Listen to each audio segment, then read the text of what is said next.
अगर आप भी चाहते हैं बिट्टू मलंगिया इंटरटेनमेंट का ऑडियो वीडियो सबसे पहले आप तक पहुंचे, तो लाल बटन को दबाकर चैनल को सब्सक्राइब करें और बेल आइकन दबाना ना भूलें। हमारा पसंद छ, हमारा पसंद छ, हमारा पसंद छ भैया हो तोरा साले, तोरा साले। अखन अहाँ सब सुन रहल छी मलंगिया रिकॉर्डिंग स्टूडियो के शानदार प्रस्तुति। हमारा देखी जय माला पर हंसल, तखने से हमारा दिलबा में धंसल, तखने से हमारा दिलबा में धंसल। हमारा देखी जय माला पर हंसल, तखने से हमारा दिलबा में धंसल। पातर चितर रहे लंबा नाक वाली, हाय हाय। पातर चितर रहे लंबा नाक वाली। हमारा पसंद छ, हमारा पसंद छ, हमारा पसंद छ भैया हो तोरे साली। हमारा पसंद छ भैया हो तोरे साली। हमारा पसंद छ भैया हो तोरे साली। हमारा पसंद छ भैया हो तोरे साली। हमारा पसंद छ, हमारा पसंद छ भैया हो तोरे साली। हमारा पसंद छ तोरे साली।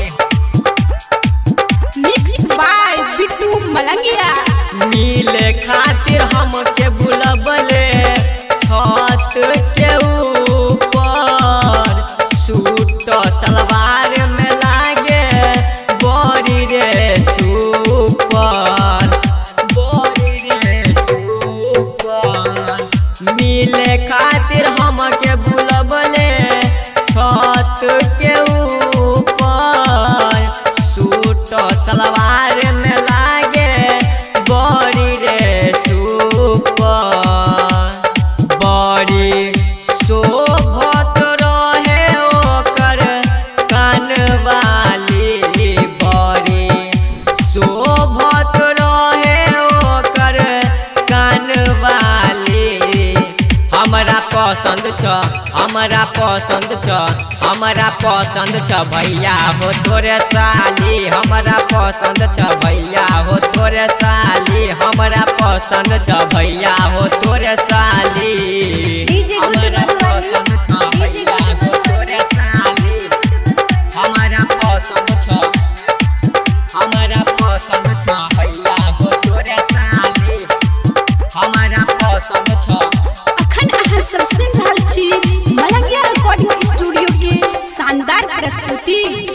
राइटर सचिंदर देले बारे हमारा आस हो, गायक में हिलाल कहे जोरी बाझकास हो, जोरी बाझकास हो।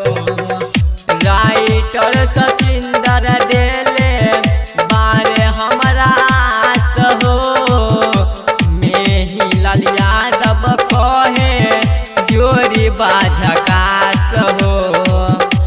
त कहे नवल सुमित सादिर चाले हाली, त कहे नवल सुमित सादिर चाले हाली। हमारा पसंद छ, हमारा पसंद छ, हमारा पसंद छ भैया हो तोरे साली। हमारा पसंद छ भैया हो तोरे साली। हमारा पसंद छ भैया हो तोरे साली। Presented by Bittu Malangiya entertainment.